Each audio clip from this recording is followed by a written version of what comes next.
How's everything going? Not too shabby.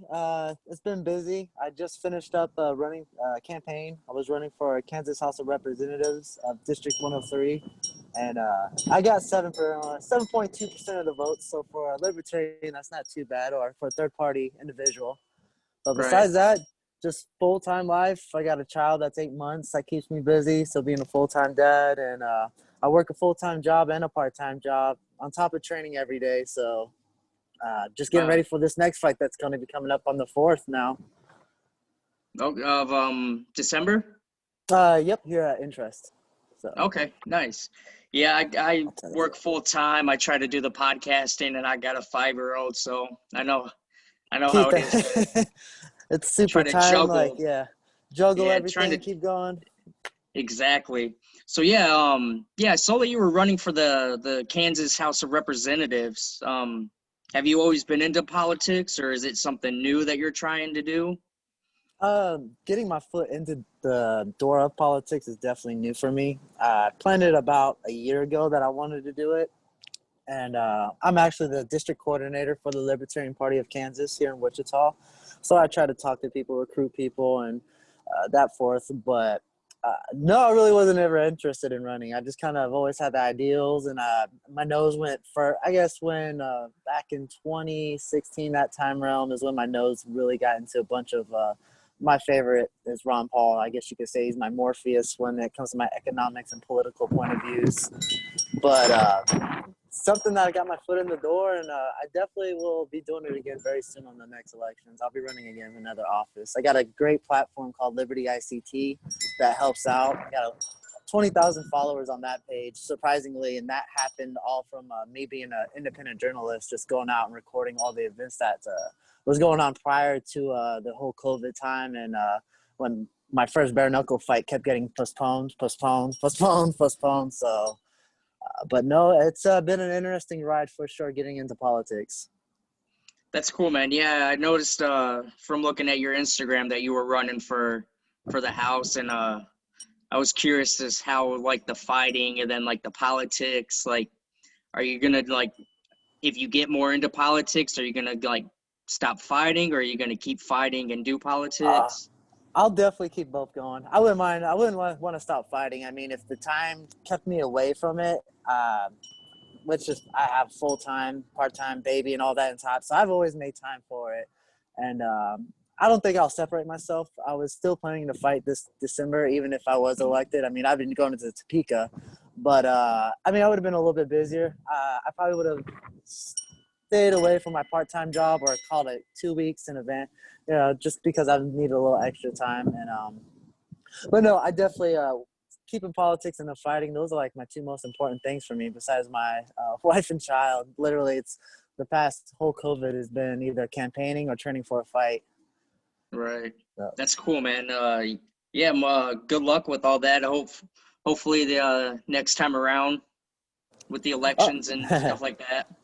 Yeah, now I know how the playing field kind of goes and what to do, donations and stuff like that. There was a lot to it, and doing it by yourself is almost damn near impossible. So I know I'll have a helper or two next time, and I'm excited for it. But it's almost like a fight. Campaign is like training and just mentally.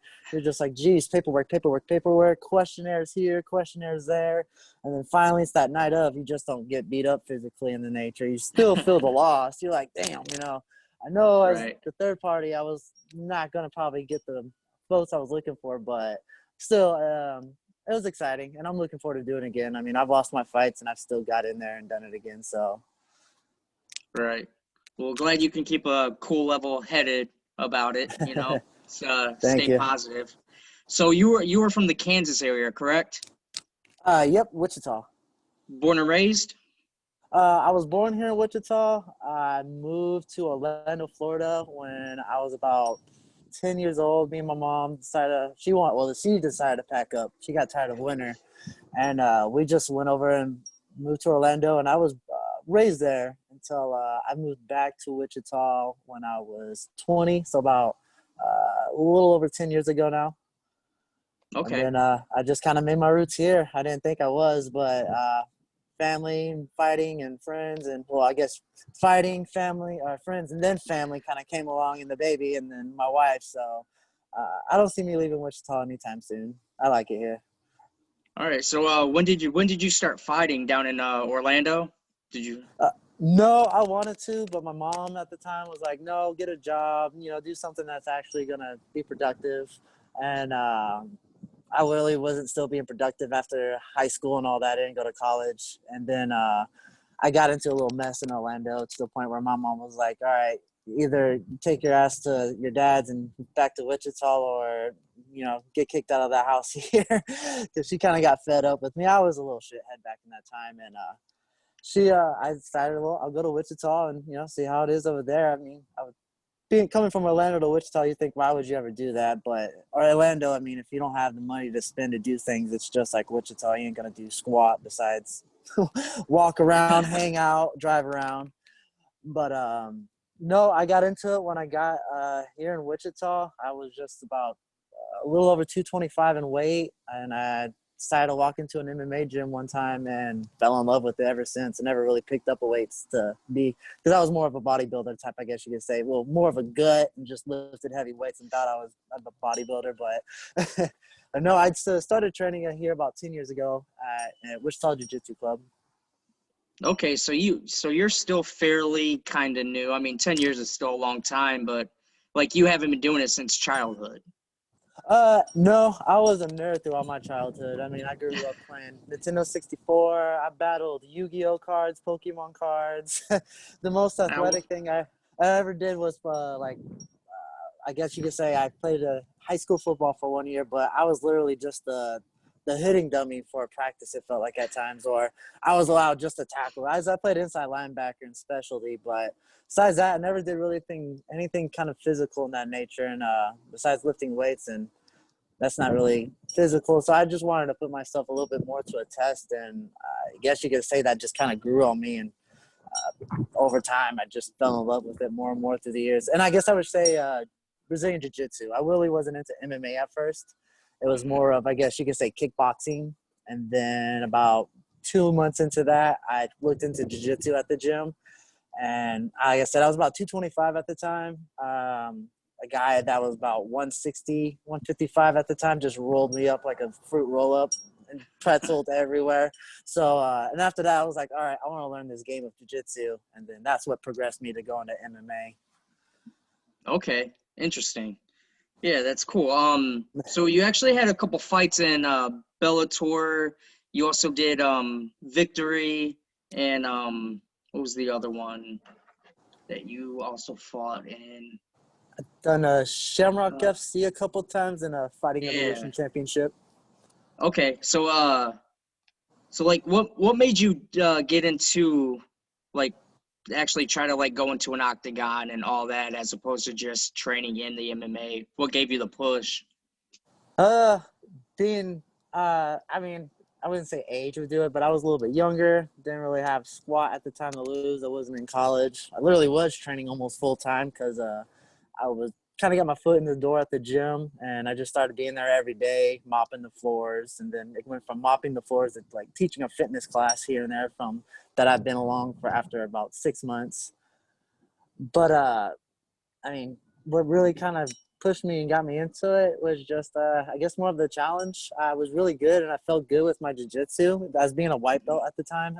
And I did a IBJJ tournament, IBJJF, which is one of the biggest jiu-jitsu tournaments out there. Placed third for my first time, and then I started working with some hands with some guys that were fighting at the time as well. And they're like, man, you got some hands and you got some decent ground game. Why don't you do a fight? And I was like, oh, okay. I didn't really think much of it. I was probably everyone else that's never really been in a fight, just I can get in there and do it. But the training process for it was definitely a new experience. And then actually being in the fight for my first one was an experience for sure. And that one was outside at Mel Hamilton Ford here at Wichita, parking lot of a car dealership. So that was interesting. I Right. actually did win that fight, though, so it was pretty fun. And then I guess you could say after I won that fight, I was like, well, I want to kind of keep this going and pursuing it and see what happens. So. How was it winning your first fight? Oh man, that was amazing. My first fight was at 185. I fought a dude that just finished college. He was like the #1 quarterback there. Dude had an 8-pack, was just ripped. I cut to 185, and here I am at 185. I mean, I wasn't the greatest shape ever. I still had a tum-tum out there. I looked soft, a little pudgy. And my jiu-jitsu is what saved me. I was able to get a triangle choke, tire him out, and I won that fight by ground and pound, but I don't know if you would call it ground and pound. It was basically just me. It was ground and pound, but I was tired myself. I was like, please call the fight. I'm tired of punching this guy. And I'm pretty sure he was tired. But, no, it was an experience for sure. And it definitely isn't the same when you keep going after your first fight. It's just a new one every time that you get in there. Right. Would you consider yourself more of a stand-up, or do you like going to the ground? That's been the thing now since with Bare Knuckle. I've always been a dominant ground guy. All my fights have been won by submissions. Besides Right. my very first 2 amateur fights, I won by TKO, but that was just ground and pound, punching them on the ground. That was when I was a lot bigger. But no, all my fights professionally and any of my amateur was all submissions. But the last couple fights, I've been getting a little bit more handsy and having a little bit fun with it, I guess. You know, I'm not getting any younger, so I want to get in there and, you know, try to have some fun with some things I would like to do that might be a little bit risky in some aspects, not doing your game plan and, you know, let's stand and bang and see how it goes, but being smart in the fight as well. You don't want to do what I did a couple times and caveman it up, not caveman Rickles, but like you hit a couple times and then you guys play like you and your opponent are playing basically big men in the ring and just throwing haymakers instead of being technical. So Right. All right. So, what made you make the jump from like fighting in an octagon to going to bare knuckle? The punches itself isn't with the gloves. I didn't feel it was really that much of a difference. I mean, my past couple MMA fights, I've bled a lot. I cut easily. And so the blood and stuff really wasn't a thing for me. I almost think it's kind of a little bit funner for the bare knuckle aspect of it because I almost feel MMA is a little bit more dangerous. I have my knees, my elbows, my shin to the head. And Conor McGregor introduced the shoulder checks and what they can do to someone's face. Right. So I really wasn't too nervous like a lot of people felt about bare knuckle. And I mean, it is scary. You could definitely take some nasty lacerations, but they're not as I guess they look very ugly, but they're not as horrifying as, I guess, getting your head pounded in over and over. So I was just like, there's a ref in there. I'll be safe. And it's a good payout. So and definitely a big promotion. I was trying to fight bare knuckle even before bare knuckle fighting championship went and allowed me to fight for them. So I was blessed to have that. But no, the transaction wasn't really that bad. I mean, I definitely still want to do an MMA fight and get on the ground somewhere. I still train jiu-jitsu practically every day. I probably do more jiu-jitsu than I do boxing, sadly, at the moment. But that's what keeps my cardio and all that up. Okay. So did you approach fighting in bare knuckle, or did they approach you? I was scheduled to fight at EFC, the very last one, about a year ago, and it was against Wilk and Joe Wilk, and we were supposed to, about over half a year now, a year and a half, and it was literally technically at the time illegal to fight bare knuckle in Kansas, and they legalized it like the day or two after they had the scheduling fight we were supposed to have. So we got rescheduled again, and then that's when kind of some cancellation went through for whatever reason. That wasn't the COVID, but we were supposed to fight, and Bare Knuckle came out and said, hey, you two are supposed to fight, I guess, forever ago. Do you guys want to still fight? And I was like, yeah, especially if it's going to be a little bit more money. And especially the promotion. I mean, I love Fighting Evolution Championship. It's definitely a platform I tell anyone to jump on. I mean, coming from fighting at a car lot dealership to now a casino almost every time, that's pretty nice. But no, the transaction wasn't that hard at all, and it's been fun, I guess you could say. A little bit more funner just to stand and throw some hands a little bit more. All right. Well, so your past fight, was that your second fight in bare knuckle? Yeah, that was technically my first fight. Okay. Because I never. So that was like your debut. Yeah, Wilk ended up getting hurt, so he wasn't able to fight after like this long hate-love relationship with fighting and not fighting with the whole COVID. And he was like, man, I'm sorry about the injury. And I told him, I know you're not faking it. And, I mean, it's obvious. He was there at the bare knuckle fight that night. But, no, that was my first time fighting bare knuckle with those guys. And it was a fun one. Yeah, man, I got to say, because this was my second time watching it because I was messing around on Instagram one night and I came across Joe Elmore, his first knockout. And I had never heard of bare knuckle fighting championship. So like I'm watching Joe like knock this dude out in like 52 seconds. And I'm like, what the hell am I watching? Like, I'm like, is this a legit sport now? So like I looked more into it and I was like, hell, I mean, it is. So I actually interviewed Joe for my show too after I Nice. watched that video. Then but yeah, I watched the fights and then yours and Rowdy Akers came Rowdy, on. yeah. Yeah, so I'm sitting watching the fights, and then just as soon as the bell rings, you two go at it. Like Yeah, it was nonstop from the get-go. he went straight from the gate, but that was my goal too, especially with these bare knuckle fights. I'm not treating them as an MMA fight, or I almost say like a boxing fight where you want to feel out your opponent. It's almost, you get tagged, you're gonna not want to be in there shots too.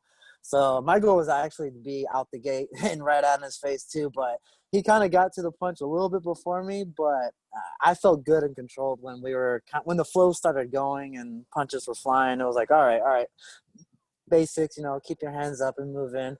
But yeah, it's quick fights. They don't last long, and you can definitely take some damage if you stay in there for too long. And that's never my plan. Like 5 rounds, I'm gonna end it in first or second. I'm kind of like going in there with a gauging mindset, and I wanted to make it entertaining, especially with bare knuckles. I'm going in there to knock this dude out, get knocked out trying. I'm not gonna dance around for 5 rounds and get my hand raised from the judges. I'd almost prefer for the knockout. That's my goal for this December 4th. Is my last one. I was hoping I would have got like fastest knockout or knockout of the night or something like that, but we'll try again here at Wichita. Yeah, but yeah, like you said, with boxing, it's a little more slower pace. You got to fill out your opponent more. With bare knuckle, man, you just go for it. And like you said, man, he jumped from the gates and but like you were going to also. But as I was watching the fight, I felt like he was forcing a lot, and that with him doing that, you were able to connect with some pretty good shots to his face. Yeah, I have an awesome coach, and it did get me into where I usually feel comfortable being more of a counter striker, stepping back, moving side to side. I mean, I try to be more aggressive during my fights, but yeah, it's kind of just some stuff that we worked on, which was just a back step uppercut. And when I saw Akers kind of duck his head and have his hands up, and he was kind of bobbing and weaving, I was like, just step back. He's going to throw an overhand. And that's exactly what he did. He came up with an overhand, and I felt comfortable enough just to step back and kind of catch the uppercut. But no, Cody Carrillo has been an awesome trainer for my striking, and that's who I've been training with now at Fox Fitness for the past 2 years. And he's the man I got to give my hat off to for helping with that fight. Yeah, it was definitely crazy. One hell of a fight. Yeah, as soon as I saw it, I was like, I'm gonna try to reach out to this guy and see if I can get him on my show. And luckily, I was able to get you. Nah, I appreciate it, man. It was a quick fight. And like I said, I'm hoping the next fight is going to be just as quick. I want to end in the first round. And, I mean, I try not to make it bloody, but that's the funny thing is all my MMA fights, someone said in the comments, like, LJ, every fight, you're usually bleeding from somewhere. I fight a bare knuckle fight. I have nothing besides like a little red on my eye, and that was it. So not saying that's how it's going to be every fight, but that's my goal. All right. So who are you fighting on December 4th? It was Joe Peg was his name. I didn't get his fight name or whatever. I think he is 1-0 with Bare Knuckle Fighting Championship. He does have a little highlight video of an overhand. But besides that, just looking forward to it. I was going to fight kind of whoever they kind of put in front of me. I'm trying to keep it busy now with a good momentum. I was almost nervous I wasn't going to get this fight because I hurt myself about a week ago, and I had a hematoma in my leg. Never had anything like that before, and I'm back feeling good. I'm actually, after this, I'm going to go for a run just to get my 2 days in. But Joe Peg, I believe is his name. I'm not too sure what kind of a style fighter he is or too much of that. Just pretty sure he's going to be scrappy. And I'll look back at his other – I haven't really watched his stuff yet or looked into him since it's still a little bit ways out at the moment. But he'll be a good fighter. I'm pretty sure they're giving me someone that is going to give me – I mean, he had a nice knockout his last fight. So, and it was knocked out a dude from his hometown as well. We can't let that one happen. Right. Yeah, man. I'll definitely be watching. Yeah, like I said, man. Once I discovered the sport, I was like, this is like I love this sport. Like this is awesome. It's intense. It's a fun one to watch too. It's a lot funner too when you're there watching it live. I mean, on TV it's just as fun, but when it's live, it's like, all right, oh. It's just you hear the slaps and all that. I'd love to go to a live show. So if they ever come to Michigan, maybe, hopefully. I'll definitely be in attendance for that. But yeah, just a couple quick questions for you before we wrap up. Just random questions for you.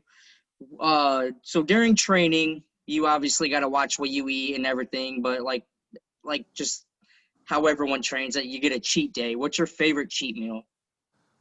Man, there's two. I don't know if you would call it a cheat meal, but Chipotle. And sadly, It's their salad. It's not even the rice or the burrito, but I still fill the salad up. And sometimes I even put my own stuff on it when I come home. Like, then my wife, she makes some bomb food at times. So there's I tell her, I can't eat tonight, and she knows it. And she's been, luckily, my wife, she's been with me since the very first fight we've been together. So I have a partner that's teamwork with me, and she knows when I'm on a diet that she's like, all right, I'll go eat over here or there, or I won't cook as much. But no, she starts cooking, and sometimes like, all right, I gotta have a cheat meal here. But yeah, I'd say Chipotle is probably that cheat meal. All right. With you being a submission man, what's your favorite submission? I haven't gotten into a fight yet, and I want to get it, but a heel hook for an MMA fight. But favorite overall would be an armbar. That's been my most successful. Besides the rear naked choke, there was like 5 or 6 fights that I've gotten the armbars in. So that's been my bread and butter. And I still go use armbars till this day, every day at the gym. So armbars for sure. And hopefully in the next couple fights here, I'll be working for a heel hook. Awesome. And one more question for you. What is your dream fight? Who do you want to fight the most, in bare knuckle or MMA, anything?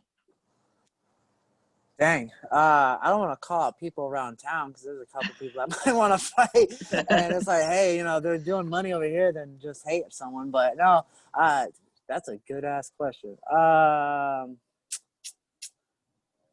Man, you threw a good one.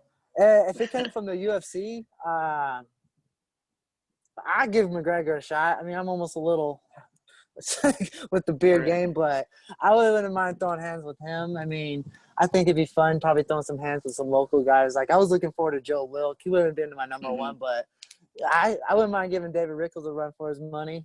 He's a local. I wouldn't mind giving another local, but I mean, there's no hate in that. That just would be a fun fight to me. Right. But yeah, like a McGregor, that'd be a fun fight. I wouldn't mind because the shit talking or Diaz. Diaz's are my favorite, and I'd probably be too cheesy. Be like, oh God, it's the Diaz brothers. We're here fighting, but I'm almost too starstruck. But no, those would be like some high level fighters. I mean, almost pay to have them throw punches at me. Right.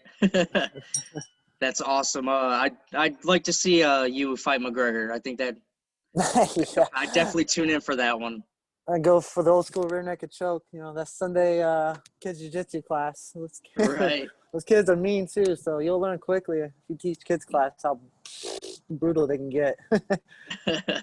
All right, man. So where can my followers find you on social?